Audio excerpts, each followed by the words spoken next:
5 o'clock, we're calling the BEDC board to order.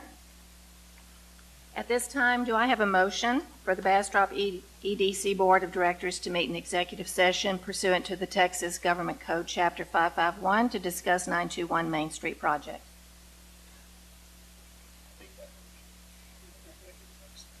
All in favor? Opposed?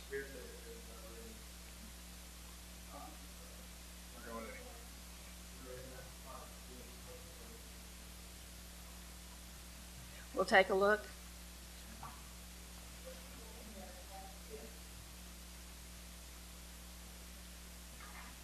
We can go to one of those rooms. Back there.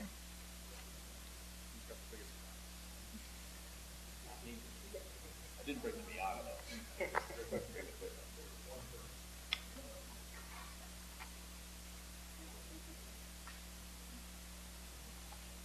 All right, well then we'll go back there. Okay. The time is 5:01.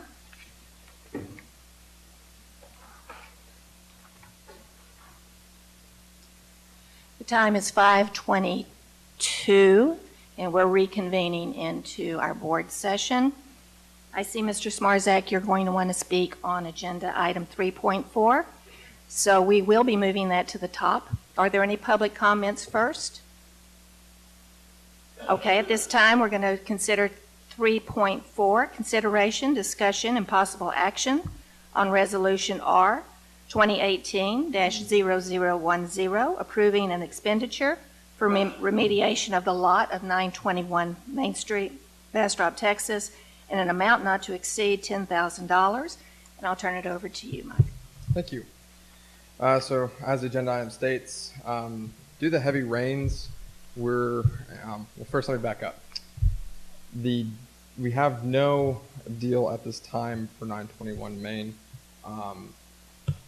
Since we met last, we're still working that tenant and hope to close that tenant as soon as we possibly can. But as I stand here today, we do not have a tenant for downstairs, which is why construction and all the process that would happen, including remediation of the walls prior to construction, have not commenced. So we've returned to actively marketing the project, even though we are still actively working with the tenant that we have, but we don't want to put all our eggs in one basket. So we're going to continue to market the building effectively out there. So if someone else is ready to sign tomorrow and they're a good tenant, we'll take them. So because of the heavy rains in September and October, we think because of this delay, it's time to do some remediation on the walls of the neighboring buildings. Stone Cobalt is going to take the lead. For refresher, Stone Cobalt is the developer we have chosen to do this project. So they've taken the lead to find remediation solutions and get us a cost estimate as well as a firm to do it. Since in our agreement with them as part of construction of the building, they would be doing it anyway.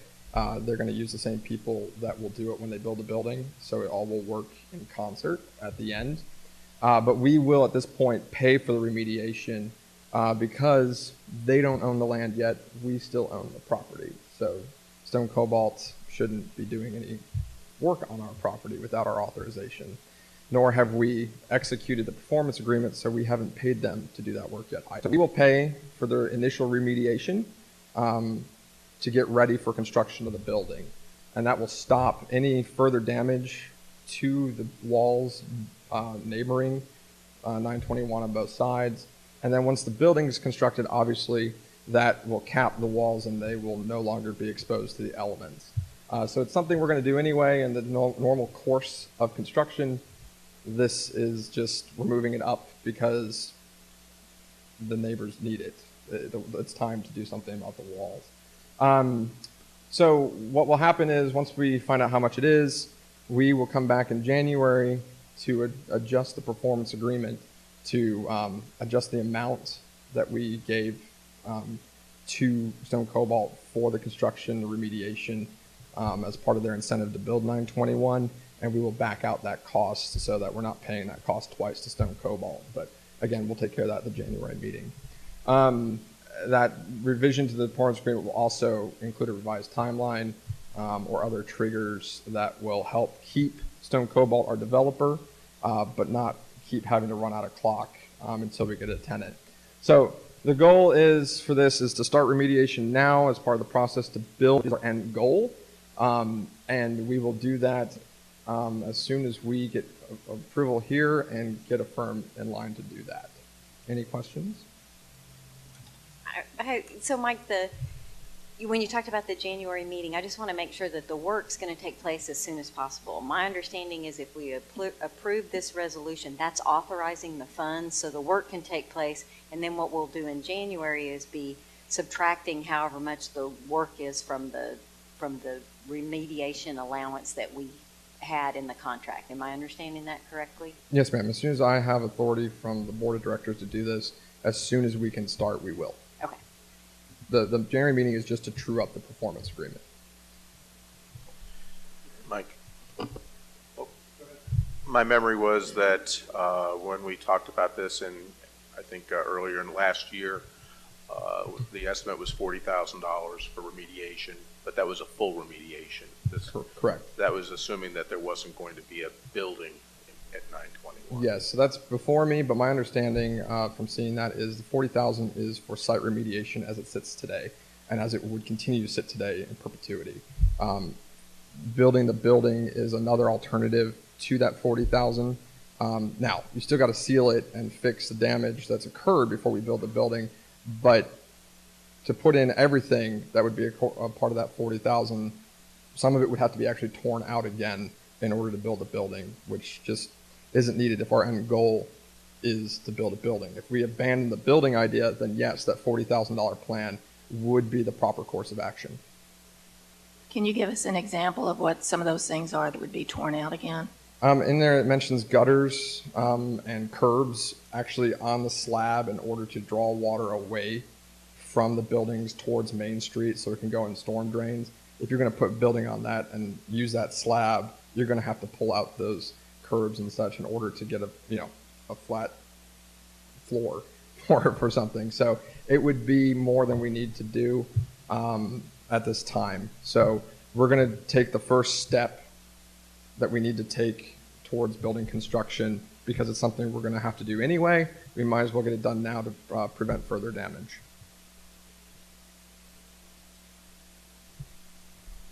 Okay. Questions at this time? Okay, thank you, Mike. Mr. Smarzak, if you'd like to address. Chairman Nash, board members, y'all already have an engineering report that calls out what needs to be fixed. It was done back in June. So the delay of having to estimate what you needed done, it's already done. Got done back in June and was presented before the board. The 10K that's being asked for tonight seems short compared to what actually needs to be done for remediation. The board approved remediation in the April 16th of 2018 meeting for 40K, so there's already an approval to move forward. KSA estimated in the engineering report that you would need somewhere between $40,000 and $65,000 for the remediation. The low end of their estimate is $37,000. The high end of their estimate is $49,000. What they recommended was to seal the brick, fix the bricks that need to be replaced, repoint, and put the curb to keep water infiltration that comes from rain from seeping into the brick and up the wall. So you've already got your engineering report. Thank you. Thank you. Any other comments from the board? Do I hear a motion? Catherine, I think we ought to, I want us to address that, so I'm looking up the exactly what we had in. And for clarification, Mike, the engineering report that Mr. Smarznik is speaking to is what you would do if we were going to make a pocket park. Correct. At the building. So, and the action that you have to do is to go hire a contractor to do this first step, or is or are you saying there is additional engineering that needs to be done? This is just the first step. Even in the $40,000 plan, it calls for sealing the walls. And that's what we're talking about right now, is to seal it to prevent further damage. This is, in effect, to get us to stone cobalt, getting that first floor tenant and starting construction. At that point, the rest of that cost for the full remediation that's in that study is in the performance agreement for stone cobalt. So once the land is turned over and construction starts on the actual building of 921 Main, the rest of that will be taken care of at that point. What we're trying to accomplish today is the first step to prevent further damage to these buildings at this time. So I'm not disagreeing with Mr. Smarzik that all that needs to be done. It does, but the BEDC at this time is going to do the first step to prevent further damage. When 921 is built, the rest of that will be fixed and done in accordance mainly with that plan he referenced. Does that make sense?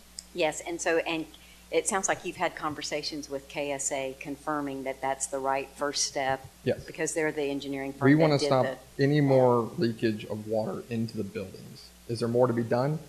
Absolutely, and that is taken care of in the $123,000 in the performance agreement. We're taking out just this first portion to take care of it now, but the land cost, the property cost, I think about $85,000, $86,000. We gave them $123,000. The other $40,000 is for exactly this. So we're going to take 10 out of this 40. There's still 30 more to deal with the remediation and other site-specific issues. So we're not saying we're not doing what Mr. Smarzik wants. We're just doing the first step of it right now to prevent further damage because it's the right thing to do. And this KSA report that's dated May 10th of 2018, that's the engineering that we're using. KSA is still the firm. It's the first step. Clearly, and board will all remember that ideally, too bad the deal, to make a deal, it's not a matter of just wanting to do the deal. Like sometimes there's details and extenuating circumstances. Had the deal come together faster, we wouldn't be having this conversation. They would be moving forward We would be with it. remediating to the full effect because construction 921 would be underway. So what you have brought to the board in item 3.4 is in concert with what the KSA engineering has recommended that we do. Yes, it's the first step of that engineering report. Okay, thank you. My question is, let's just say, none of us want this to happen, obviously, but let's just say the deal is further delayed and further delayed. How long will this remediation that you're proposing be effective? According to the firm, it would last at least 2 years, if not a little bit longer. But obviously, weather dependent, things like that, if more needed to be done, we can do it as it progresses. Hopefully 921 gets going really quickly and it's sealed for 3 months and then the rest of the remediation takes place and we're done. That's the goal. The goal is to build 921, which fixes everything. But right now there's a need of those neighbors to have this damage stopped. And we agree with that, and that's why we want to take care of it sooner than later. Okay. Thanks. I think that's pretty clear. I mean, obviously, we want a fix, a permanent fix, and this is to get us into this time period where we are working towards a permanent fix. But that is the ultimate goal, and that will be done in the process of building that building. Okay. Are there any other questions? Okay. I make a movement to approve Resolution R 2018-2010. Do I have a second? Second. All those in favor? And opposed? The motion carries. Passes. Okay, so let's go ahead and jump up to 3.1, approval of meeting minutes for the Bastrop EDC regular board meeting of October 15th, 2018. Both of those minutes were in your packet. Okay. Second. Thank you. All those in favor? Opposed? Approval passes. 3.2, acceptance of the Bastrop EDC's financial summary reports for periods ending September 30th, 2018 and October 31st, 2018. Mike? First, Sam, as treasurer, I'd like to start off with you if you have anything you'd like to point out to the board. Yeah, I'm trying to get to the actual page. I'm okay with 2018. I had some discussion with Mike, and Mike had some discussions with Tracy on the fund balance report. I think it's just very confusing because it's really based on budget. It has no relevance to actuals. So Tracy has committed to work with Mike and I in January to make sure that that is resolved. Other than that, I make a motion. Those budgets don't make your CPA heart happy. You want to see the Doesn't final. really, it doesn't tie. There you go. Sorry. And she understood it much more than I did. Yeah, she agreed with me. I read Sam's email Well- and she's like, yeah, he's right. Yeah, to Sam's point, these will look a little different next time and hopefully offer a better glimpse of, because It's not that they're wrong, it's just that they're not meaningful. That particular report, it's Right. not meaningful. Right. So, So here is the end of the fiscal year. You can see October through September in total. So total 2018 revenue was 3.758 million. Total expenses were 2.2 million. So we underspent by 1.7 million. So that's that. Sales tax revenue. So you can see how our sales tax under Type B corporation sale economic development sales tax was collected. We collected 2.2 million. We forecasted 2.2 million, and we actually collected 2.4, which means it was 9.2% over what we expected. So the city itself continues to see absolutely wonderful sales tax increases. So we are the beneficiary of that. Expenditures budget to actual, so you can see according to categories what our forecast and actual were. So we're quite a bit below what our expenditures were forecasted to be. By about 350,000, so it's 17% under budget at that point. Capital outlay projects, the trail system, we have budgeted 409,000 for fiscal year 18. We spent 11,278 simply because it took longer to get our grant money in place, so that's a lot of design work and going to consultants to get this thing started. So we still have a budget balance of 398,222 for this fiscal year that hopefully will get going and get a trail system built. And that's a trail down by 150 and 71. Also, TxDOT across the river with 71 also poses certain timing challenges. So this will be expended as the project allows. Business industrial park. Mike, Okay. before you leave Yes. the trail, do we have an estimated completion date given all those things that you just mentioned? No. Can we maybe take a stab at that for Sure. the January meeting? That's a question I get on a regular basis. And it seems to be not inappropriate. You know what I mean? Like, I'd like to give them. I understand how much is outside of our Yeah. control, and I'm perfecly fine with We're- saying we're- our we're best estimate now, but I would like to be able to have We're inching something. that way. The closing of the bridge too impacts it as well. But I know that the access roads on 71 across the river are getting started very quickly. So hopefully this will start moving and we can start expending those funds. That's true, and I'm not pointing fingers at anybody. I understand, I'm but I would pointing just at like that just side. a rant. You know, it'd be nice. Like, is it going to be during this fiscal year? Is it going to be a year from now? A Whatever. portion of it will definitely be this fiscal year. Okay. If we could get an update on the status of Sure. that as a part of January, that would be great. and also one other point on that is that I believe, are we getting funding with grants? Yes, So that would just be an update to that last comment on the. correct. And actually, it'll impact what our actual expenditure on it will be as well. It almost And is. if It those almost grants is have about- any timing restrictions to them, that would be Yep. good to know We're as working on well. all that. Industrial park, tech, MLK infrastructure. So far, we've only expended funds for engineering. So it was about $1.5 million for MLK and Technology Drive. We've spent about $100,000. So we still have 1.4 almost to spend on that road. For those of you who are new, that would be the road to connect MLK to Technology Drive to provide another egress point for the industrial park. We have cleared them recently, so this project should start moving forward rather quickly. So expect to see that start, hopefully, Q1. We'll actually start to see this thing start rolling for technology. And then Agnes Home Depot Way infrastructure, engineering, and portion of construction improvements. We budgeted 1.2. We spent in fiscal year 2018 $329,000, and budget balance of 872 is left. If you've driven by on 304, you can see they're well underway. So that's really exciting. We've had a lot of meetings actually because that road's going in.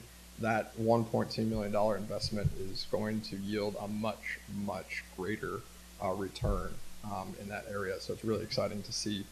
That's how you work. So we're really excited about that. So you can see this is what Sam was talking about was this page, right, Sam?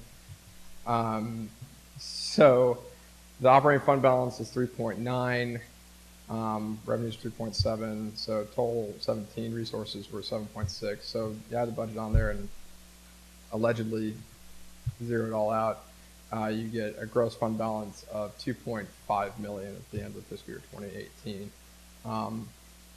What Sam's alluding to is that we don't actually have access to a lot of those funds in our budget, so it's not really something we have to use. So we're gonna adjust. Plus the fund balance is probably about 5.5 million. Because Yes. we didn't spend capital, we didn't spend 1.5 Correct. operating. Those are budgeted.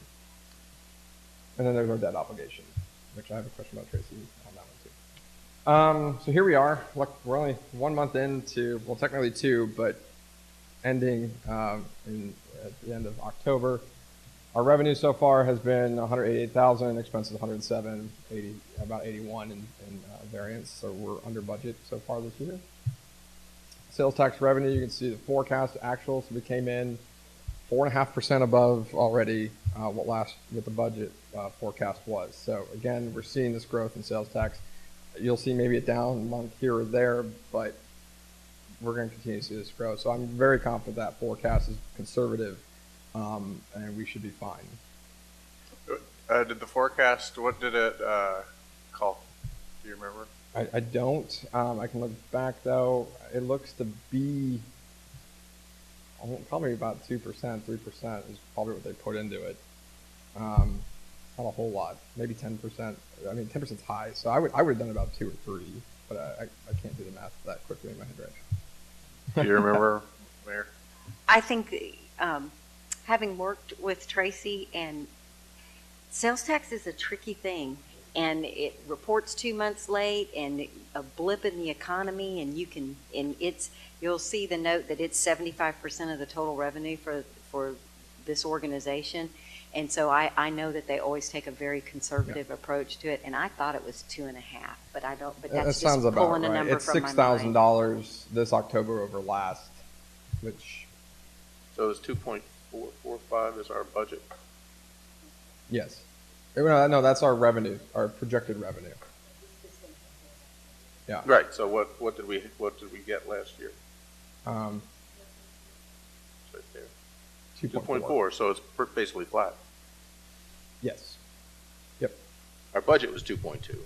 So we budgeted up 200,000, but our actuals was 2.4. So we were 9.2% over the forecast last year, and there's a point that you don't really count on 10% year Right. over year over year. So they did flat to last year. But we're trending right now at 4.6, which is half of last year.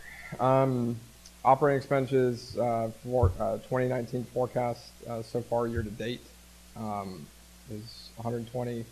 Actual, we spent 107, so we're 13,505 under budget. Capital outlay projects, so here's not much in change really from where we ended at September 30th. A little bit more engineering work that we've done, but not a whole lot. Except for Agnes, we spent $10. Important to point out. Yeah, I think we need to move some fences. And then here's the same Sam's favorite slide for our that's actually 9:30. So anyway, and then there's our debt obligation for this month. So we're looking good, right where we should be. And that's it for that. So one thing that we used to see in the financials was on the 1080, on our paybacks. Mhm.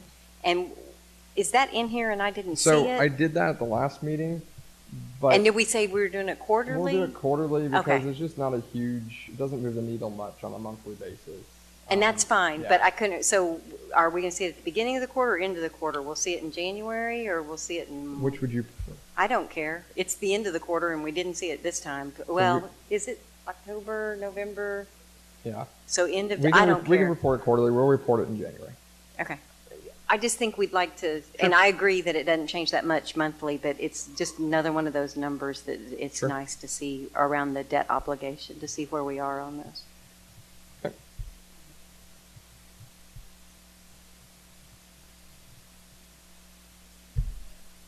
Other questions? Make a movement to accept the financials. Second? All those approve? And opposed? Passes. Okay, let's go down to, where are we? We're at 3.3. Consideration, discussion, and possible action on Resolution R 2018-0009, approving the Executive Director's hiring of a strategic planning consulting firm and the execution of any necessary agreements with the consulting firm under Texas Local Government Code Section 505.102. So this is for our new strategic plan that we have, was done in 2012. So next month, it'll be 7 years old. We did revisit it, I think in 2013, right after it was done, to tweak it immediately after it was done, which is pretty unusual. But it's, even if it was a great plan, it's still very old. Bastrop has changed a lot in the last 5 to 6, 7 years. So it's time for a new plan. It's time to make sure that the industries we're going after reflect the Bastrop of today. It's important that the type of companies we want here reflect the Bastrop of today and the future. So we have reached out to 4 consulting firms to get bids for what a 5-year strategic plan would cost and what that entails, so that we can choose one of them. All 4 of these up front will do a good job. Any one of them will give us the strategic plan that we need to start implementing and be successful at economic development. Of course, I have my preference, and I'll explain that when we get there. But bottom line is, they're all reputable. They'll all do a good job. The first one was Mike Barnes' group, and I apologize for being a little small. It didn't seem that small on my screen when I was doing it. So this is an order of most affordable to most expensive. Mike Barnes' group is based out of Blanco, Texas, so local. He does a lot of work around Texas. He actually was the one that tweaked our 2012 plan here, so he's familiar with Bastrop. He says it would take $57,250 to do a strategic plan. That's $52,250 plus not to exceed $5,000 in expenditures, so hotel, meals, everything that goes along with making this plan. Scope of work would include a SWOT analysis, peer EDO best practices, benchmarking, target industry list, incentive program review, industrial park benchmarking, BRE review, business retention expansion program is what that is, central business district analysis, marketing plans, and then of course, how do you do it, the implementation plan. He'll generate 2 reports that would be the data in the first, so all the background information. The second report would be the actual plan and implementation guide. Mike Barnes, again, did the EDC work for us in the past and is very familiar with Texas and economic development in the area. TIP Strategies is the next one. Theirs is $95,000, all included, no extra expenses. The majority of that is because they're based in Austin. We don't have to pay for flights. We don't have to pay for hotels, that sort of thing, so you do get a little bit of savings there. They'd say it's going to take about 5 to 6 months. Scope of work, again, discovery, opportunity, and implementation. So all of these include SWOT analysis pretty much, or a version of a SWOT analysis. Stakeholder engagement, so we're going to bring community members, obviously this board and city leaders and county leaders to the table to have input, but also the community at large will have input in this plan as well. So we absolutely are going to include that. They list City of Fort Worth, Pasadena EDC, Travis County as is experienced in this proposal. Again, they're Austin-based and could do it in about 5 to 6 months. Next two is Garner Economics, which is $106,000, $100,000 for the report, and $6,000 in total expenses. They're Atlanta-based, so there are flights, there's a hotel cost for their team and stuff like that. And they say we can pay it in $20,000 installments as we hit certain points, so I like that. The timeline for them is also 4 to 5 months, and it's very, very detailed in their RFP response. So discovery, review past studies, so they'll look at what we did in 2012, see how it relates today, identify industry targets, identify policy or infrastructure gaps that would either hinder or support our clusters, and identify workforce gaps too. Workforce is very important. Product planning and development to support clusters. So what can we be doing to better market to these clusters? Workforce development needs, business recruitment, marketing, and communications, which I think is really important. Linkages to regional assets and economic development efforts. And then they give recommendations on mitigating the gaps and how to effectively target recruitment of these industries and moving forward. The big part of this is the optional integrated marketing strategy with DCI, which is something I want to talk about more in the future. It is not a need that we need to do right now, but should we move forward in the future to do DCI, which is a marketing firm solely for economic development organizations, it would tie in well with Garner Economics' strategic plan. Another good thing about Garner Economics is Jay Garner, who is the principal of Garner Economics, is a member of the Site Selectors Guild. So not only do they do this, Garner Economics also does site selection for corporations. The Site Selectors Guild is about 45 to 50 of the top site selectors in the world, and he's a part of that guild. To me, it's something really great to have a site selection guild member become intimately familiar with our town. I think that could pay dividends down the road, personally. But that's just a cherry on top for Garner Economics. The final one is Market Street Services. They are by far the most expensive at $130,500, $122,000 plus $8,500 expenses. They're also based in Atlanta. They say it's going to take about 6 to 7 months, having gone through the process with Market Street before. That's right. Community and stakeholder engagement interviews, same thing as Garner in a lot of ways. Community assessment, economic and workforce profile, economic development strategy, and then the implementation guidelines, which really states goals and how to achieve those goals and who's going to be working with us to achieve those goals. The EDC cannot do this entire implementation plan alone. We can't achieve the goals of the strategy alone. So Market Street does a very good job of breaking out the stakeholders and who's responsible for what. So we have a better chance of success, in my opinion, and it generally works out correctly. Market Street has done Opportunity Austin 1, 2, 3, and 4 for the Austin Chamber.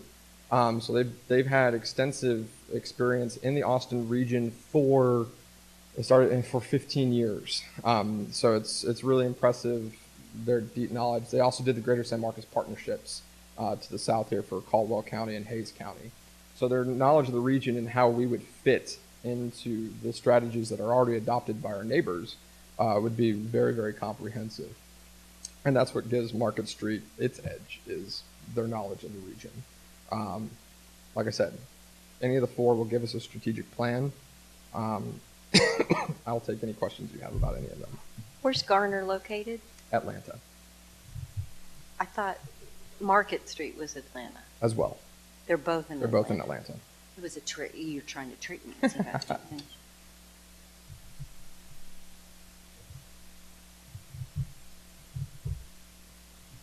You talked a lot about the similarities between the 4 plans. Since there is a considerable difference in cost, can we talk some about the differences? What do you feel like we'd be getting? Like I said, they'll give you a strategic plan. I think these 2 will give you a very deep, thorough strategic plan. But more than just a plan, the implementation of the plan and how do you follow through and actually achieve it is where the differentiation comes into place. These 2 do, or at least in their proposals, well, not in practice it's accurate, but in the proposals have much more detailed of the product you get at the end of it than the 2 before it. So I think it comes down to quality, and I would certainly hope so, given the cost difference. Again, the differentiators, I think that really, if you want to talk about differences, I think you're going to get a better product. I could be wrong, but I would hope for a better product. And their proposals at least point to that.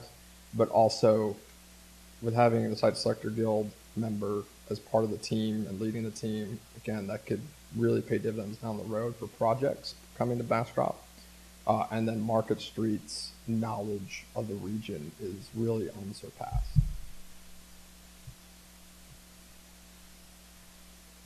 How large a firm is Garner Economics? I believe Garner has 6 or 7 people on their team. And TIP? They're also sub 10. And market? Actually, the person I talked to get this proposal has since left. So who would lead the team is I'm not sure at this time. Okay. And Jay Garner is part of the Site Selectors Guild, and you pointed out that there are actually a small number of people on that guild. Correct. Did I get that correct? 45 to 50. What gets you there to the guild? What makes your experience? So Okay. the size of deals that you've done, the breadth of the deals. Have you done it in all 50 states? Have you done $1 billion deals? Have you done $10 billion deals? It's all about the experience that you have on a consistent basis. You guys are the men and women of the guild are without a doubt doing the biggest projects you see out there. So when Toyota and or was it Mazda went to Alabama, the guild member was on that. The guild member did the Toyota, to Plano. So these are the big projects. But they also do other ones. We've worked smaller projects, and you say smaller, but $100 million. Well, it's all relative. I mean, $100 million is enormous.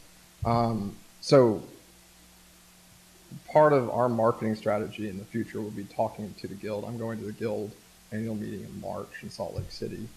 They know me from San Marcos. I want them to know me from Bastrop now, and keeping that relationship going.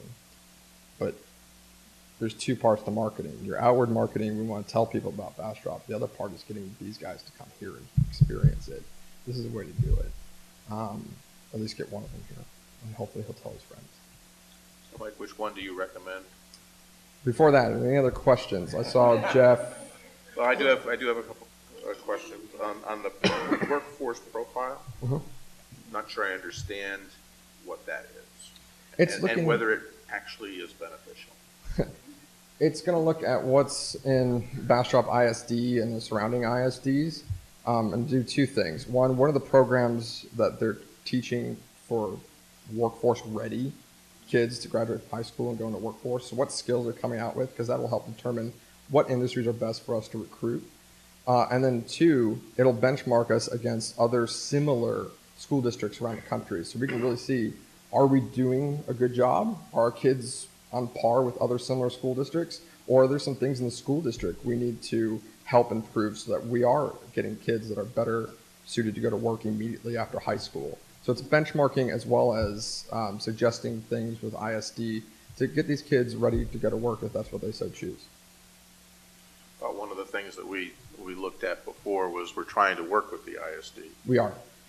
but we also understand that we really have no control That's also true. of what the ISD does. So I'm not sure I understand the relevance of putting a lot of time and effort into that particular aspect of the study. It's a component. Luckily, BISD's goals of having their kids ready to go to work align with, we want to put them to work, and it's their job to do that. So we had a meeting recently with BISD and their CTE, and they want to get these kids ready. So yes, I can't influence the school board to do anything in this plan, but it can guide them to better understand, we want to start a new CTE program, what should we put our money into? This will help them do that. Like I said, the strategic plan cannot be implemented by us alone. It takes the whole community to be a part of it. And so if we want to be truly successful at the end of the 5 years and say we did everything and we're in a better footing, it's going to take all that. So they're a partner, but you're absolutely right. We can't ourselves influence. There's other things too I can't influence. I can't influence the poverty rate very well either, but we're going to take a look at that and see where we stand.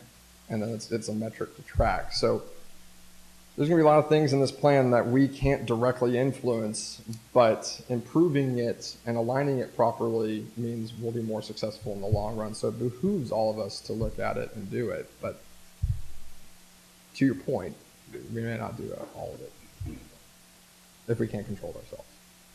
Could you, go ahead. Sorry. No, go ahead. Have any of these firms had experience with other cities our size, or is that even important?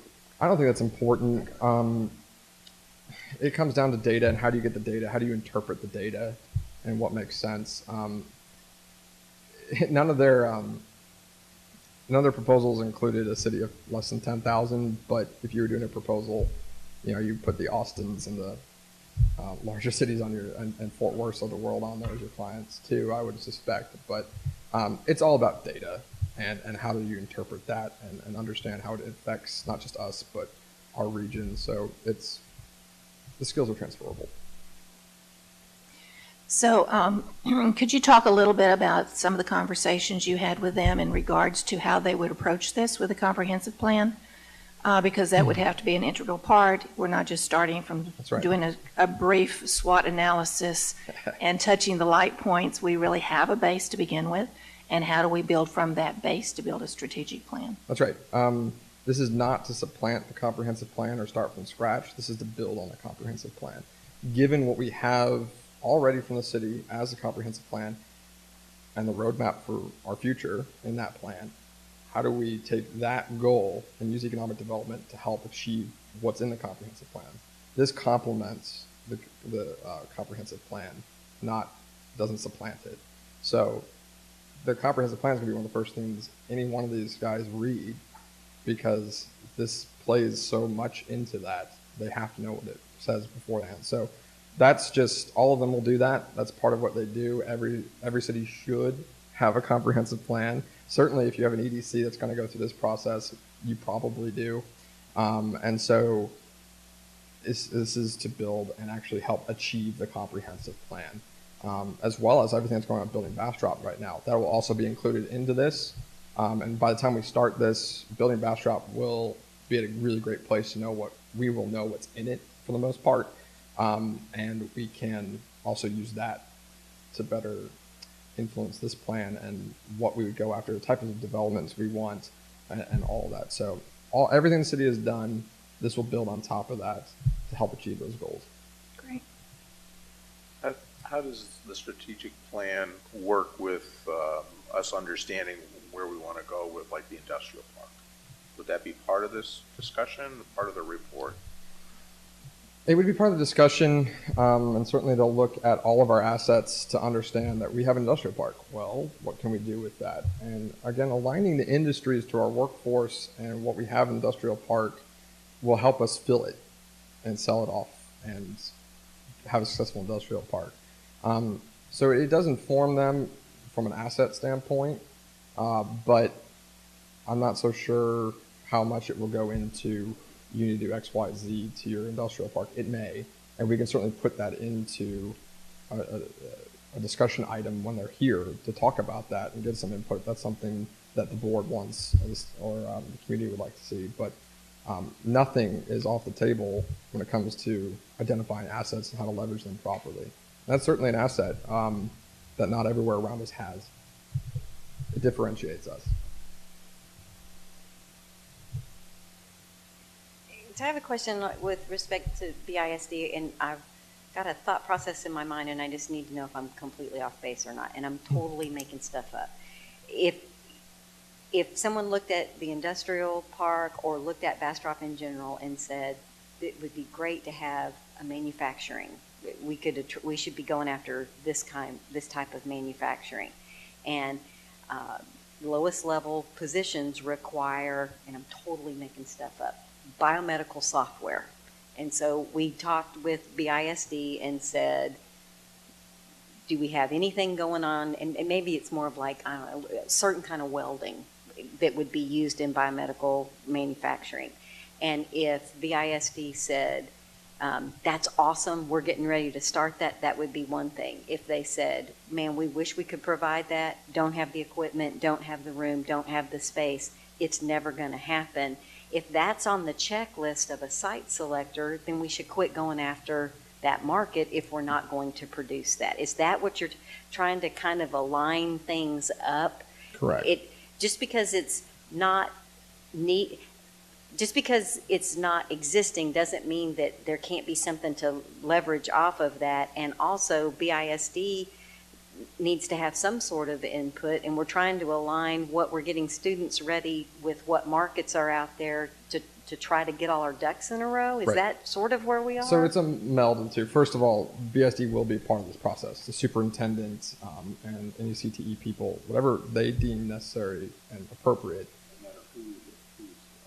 Yes, no matter who we select, they will be a part of. They are a stakeholder and will be part of this process. And then I think it's more of a spectrum. So, number one being, never are we ever going to have that. Then we don't put it as an industry target. If it's a 4, like, we have skills that are transferable, or yeah, we have welders. They could be upskilled by ACC and do that. Well, then maybe we could do that.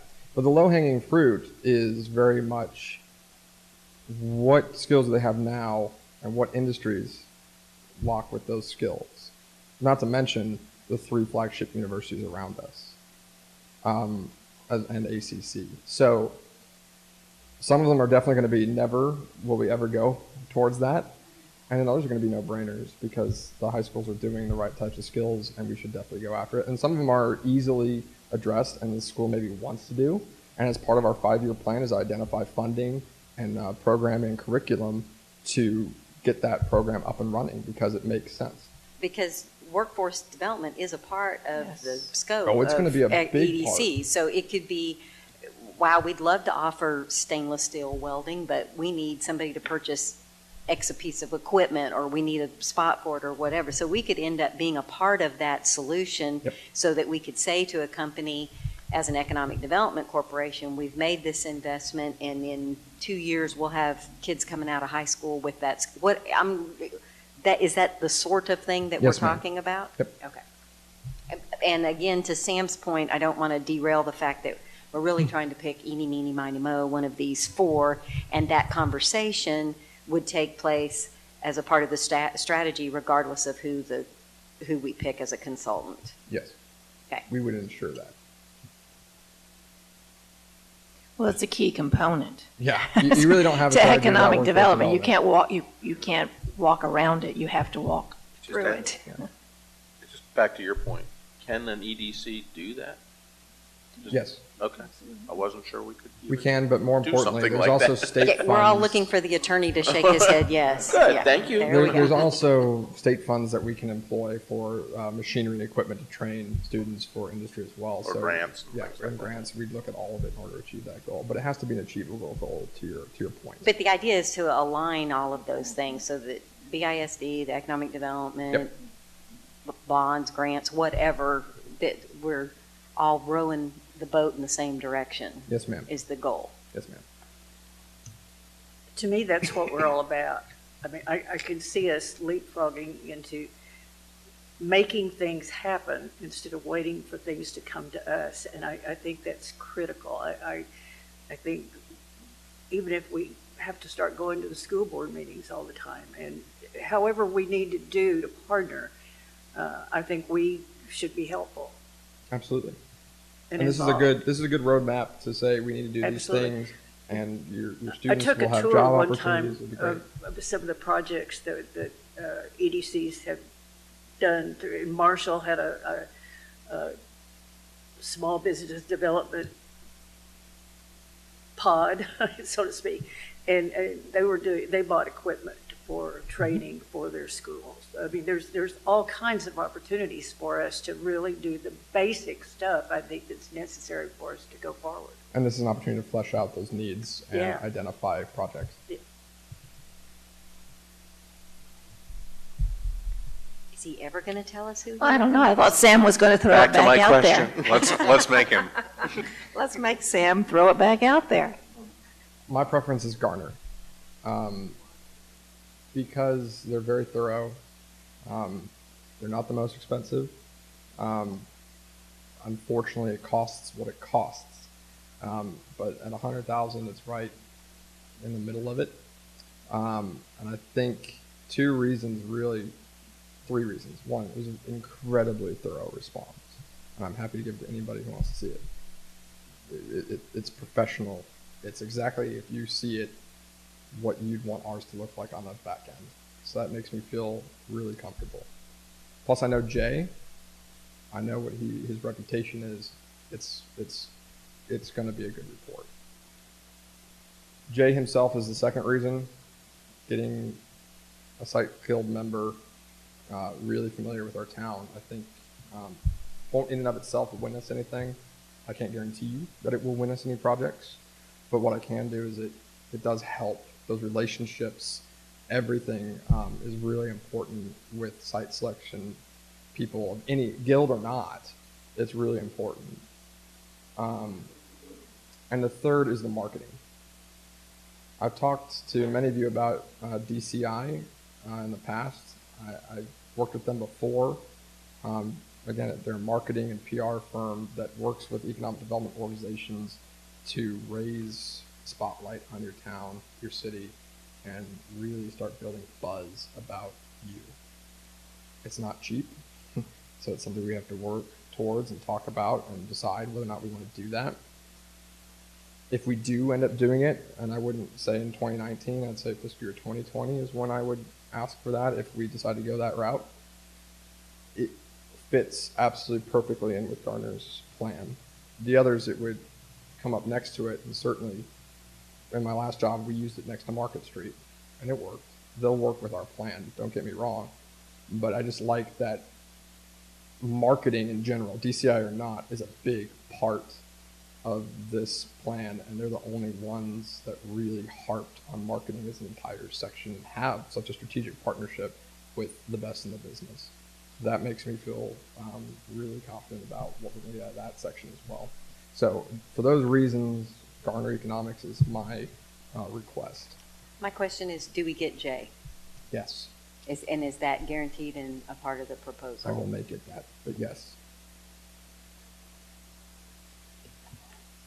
Yeah, that's kind of the main reason, one of the main reasons. So yes, we'll make sure it's good. Yeah, since you had listed that as number 2, because we've all, we are not the only proposal that they have out, right? Right. And so if he's a main reason that we would want to go that way, I wouldn't want to award it to find out we get guy number 7. Not that guy number 7's not great, or gal number 7. It'll be 2 or 3 of them, but Jay will be the lead. Okay. The other thing is, I've seen, if we're going to do this, I want a product that we will use. I've seen strategic plans sit on shelves for years. Yep. You know, if we're going to do it, then we need to have be committed to using it. And I mean, it's a huge expenditure. It is. And it's very valuable. If we're going to do it, I want to do it right.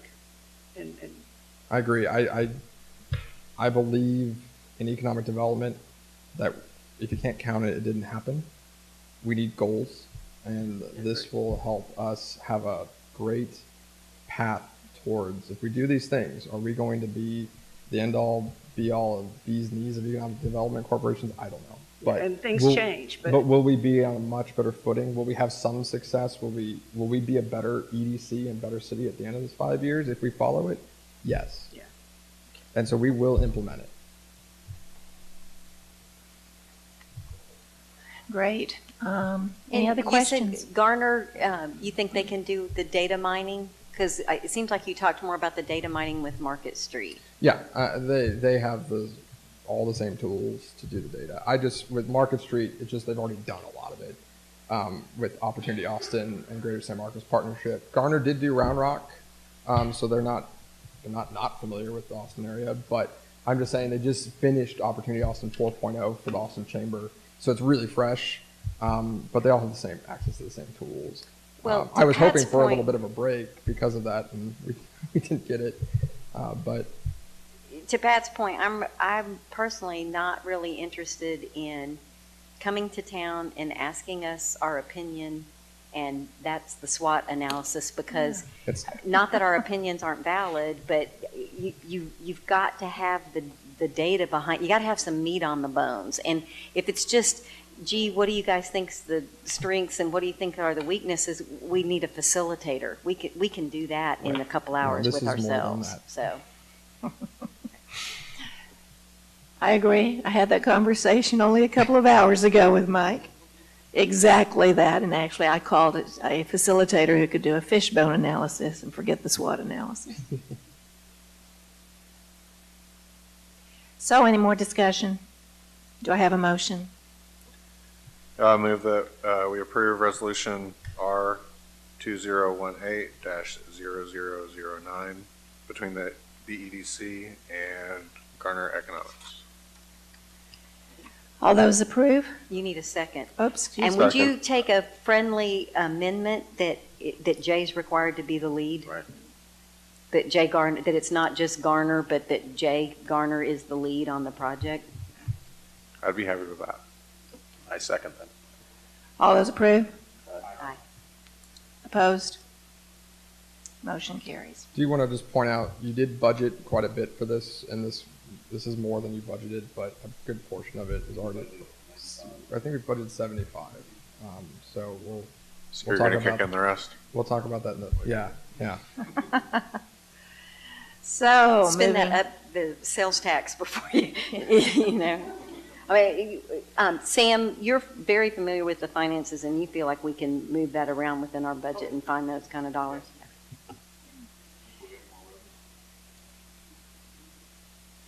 all right, moving on to 3.5. We have the update on the EDC staff activities, so, We'll roll through this. yeah. First of all, I want to introduce Fallon. Can you come up, please? So Fallon Davis started on the 10th.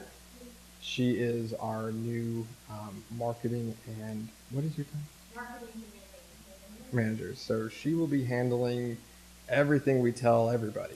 And so I'm really excited. She most recently senior public information specialist at LCRA. If you can exist there, you can exist anywhere. So that's really great. But she brings trade association marketing experience, brand development, PR firm experience, and government PR experience to BDC. So she's has incredible experience during her career. She's a Texan, right? Native Texan. She grew up with family in LaGrange, and she'd come to the big city Bastrop as a kid with her family. And so we're really happy to have her. We're going to do some great things in the future. She's going to be a big part of the strategic plan, especially that marketing. And so I've tried to lay out my expectations as well as I can, and she still accepted the position. So that's great. But she's here. We're going to put her to work, and you'll see a lot of her. Great. Welcome, Fallon. And a quick staff update. So October 17th through the 19th, Gene and I both attended the annual TDC conference in Fort Worth. And then in November, Angela went and attended a review course of preparation for taking the Certified Economic Developer exam sometime in 2019. And then Jean attended OU EDI classes to begin training for her certification as well in New Orleans. I'm sure it was all coincidence that they both went to New Orleans.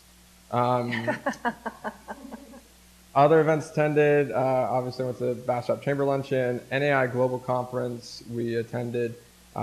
We continue to attend the best breakfasts around the county. We think it's really important to maintain communication among the county and understand how we can each help each other and what's going on. We attended the second annual Boards, Commissions, and Volunteer Banquet. Thank you to the board members that came to that. Regional Partners Opportunity, I participated on a panel with other economic developers from the region to talk to developers that are investors in Opportunity Austin. Yes, they asked about the moratorium. So it was a really great time to talk to 50 of them and what really the moratorium's about. So it was a really good opportunity to see all of them and meet them and let them know what's going on here at Bastrop. Went to the TML Economic Development Conference with the mayor. Building Bastrop Design Rodeo we participated in, as well as the most recent one, but that wasn't in November. And then Community Relations Board meeting at the Federal Corrections Institution, which was really impressive, that facility, and something that we need to talk about as an asset rather than a liability in our community. And so it's really I great would to like understand. them to be a key stakeholder in the Absolutely. in the strategic plan as well. Absolutely. There's Their some work- opportunities Their there. workforce development and can do a lot to help this community, and they do. So I was really, really impressed with what I learned out there.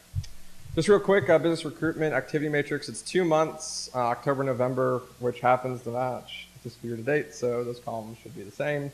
Direct company leads, 2. So overall number of leads, 11. Out of region visits, yes, we traveled, but we didn't meet with companies, so that's why it's 0. We're going to ICSC in Fort Worth early January, so you'll see numbers in that row starting in our February meeting. And then you can see where we got our leads from, so direct company and then the regional brokers, and then external leads from the Austin Chamber and the state. We track these because as we ramp up our marketing, I want to see more internal leads than external. We have a better chance of winning internal leads than external, so I want to see how that moves. And right now we are winning 6-5, so that's really great. Prospect follow-up requests, we need to probably revamp that number. I don't think 8's correct, so keep a lookout on that. We are definitely talking to more people than just 8 emails this past 2 months. So that's just, it's a new system. We're still counting, bear with us. Prospect visits 2, and they were both repeats. So repeats are better than first times. If they come back, we have a better chance of winning. So that's what we're going for. And announcements in October, November, we're 0. When did we announce 921? But we're actually really holding that until we get our tenant. That's why we didn't count it there. Leads by industry for the fiscal year. I want to be very clear because this apparently wasn't clear at City Council. This is our pipeline. These are not projects we've won. This is our pipeline. So those 11 projects you saw before equal this number. 985 jobs, 858,000 square feet, and over $215 million worth of investment, if we won all of them. This is really important to do because we can then see our average of what a project is. And over the months and years, we can start to determine, are our projects getting bigger? Are they getting smaller? And how do we adjust our marketing? Because we don't want to get smaller. I don't want a 10,000 square foot. I want to be 100,000 square feet. I want to get 100 jobs. So this gives us a good idea of what we're seeing. Also, how diverse are we on our leads? Right now, it's a lot of general manufacturing, which is what I expected. But there's no logistics. That bothers me. It's really great in tourism, which isn't really us. But, you know, we're going to see some tourism. So this pie chart will continue to change as well as we go through the year. Business retention expansion, 8 total engagements. We did talk to 8 different companies over the last 2 months about how things are going. Do they need any assistance? And we're going to continue to ramp this up with more intense, longer visits that really ask questions and get to the root of any issues that we have, or someone thinking about closing that we can help with and prevent. Is anybody ready to expand that we can also help make happen? Are they having workforce problems that we can help alleviate? So business retention expansion is really important and something we're going to continue to focus on. So 8's really good, but assistance requests, that's going to be when they ask us to do something and we do it. And then workforce development meetings are something, again, workforce related. So I can't get X, Y, or Z people to come work for me because they're not in the area. Well, what can we do to help? Maybe nothing, but maybe something. So we need to look at it. Website analytics, these are self-explanatory, but still news blog staff are all still at the top. And, you know, 758 unique users, and they're still pretty diverse. But, you know, there's a reason why we go to California, Illinois, and New York. For tax reasons, but people are also looking at us for the same reasons. So we'll continue to. Virginia's shocking, and so is Florida, but the others aren't. And then in November, unique users went up even more, but still news staff. And now properties went live on our website, so now you can go search properties on our website, which is really, I think, a great tool, and something we're going to continue to promote as a tool for people. And it still didn't change much. Texas, Virginia, California, North Carolina, and New York. Social media engagement, now that Fallon's on board, we're going to start tracking this a little stronger and hopefully see these numbers increase. But you can see Facebook likes, Twitter followers, LinkedIn followers. As part of the strategic plan, there will be these goals as well, things to try to attain, because you'll hit critical mass at some point and really start reaching more people. So we need to keep growing these so that more people hear the story of Bastrop. And that's it. Any questions? I think Virginia Smith, she was over the whole state. She was coming to Bastrop, Texas. Vermont. Oh, I was a V word, and they're all Yep. little bitty states. Vermont. Yeah. And they're not Do we have near any here. idea for Virginia? It could be government. It could be because of Army Futures. That's really weird. It could. Oh, be, is that what you think it It could is? be some DoD stuff. Looking Yeah, at the there's a area. lot of DOD in Virginia, Yeah. and it's very expensive there, so. I would just, I think as you go in further into website understanding, it'd be interesting to see where they're going into your website. Mhm. How long they're staying. Oh, yeah. And we're going to look at revamping the website over 2019 as well to kind of improve it and upgrade it a little bit as well to try and be more effective from that standpoint. Told you Fallon's going to be busy. I guess. Mike, what do you need from us? Everything's going great. When we start getting into the strategic plan, all of your opinions obviously are going to be crucial to getting a good plan. So just help, when we get to that point, we're going to need to help identifying stakeholders and getting people to participate. And so that's really what I'm going to need. Otherwise, everything's going really well there. Back on the plan, when do you think they'll start? I've been asked to not start it until after building Bastrop is kind of wrapped up, which is March. So I would anticipate early April we will get the ball rolling on that, which also fits into Garner economic schedule very well. I think there's some key infrastructure things that we'll have a lot better information by then. And I think knowing when that infrastructure is going to come online is key to the overall strategy as well. So it Yes. sounds like that's part of what we're doing. And from the code rodeo that there were some what if scenarios for some of the properties on just things that we are looking at. And as the code gets finalized, I would think that would be some really good marketing information. It will be, especially as it ties in with the official end of the moratorium and how we look to the future after all this is now done and a nice bow on it. It's going to be an absolute, and then we launch ours on top of all this great stuff we just did, we're going to do more great stuff. Yeah, we can absolutely leverage that as much as we possibly can. Because I see that as a part of our marketing It is. and then also as a part of the strategy. So it just seems, I really like to see the blend of those things leveraging together. Yep. Thank you. Terrific, exciting times. So on behalf of BEDC, let's certainly wish everybody a very happy holiday. We're coming to the close of a year, and with that, we'd like to adjourn the meeting at 6:32. Thank you.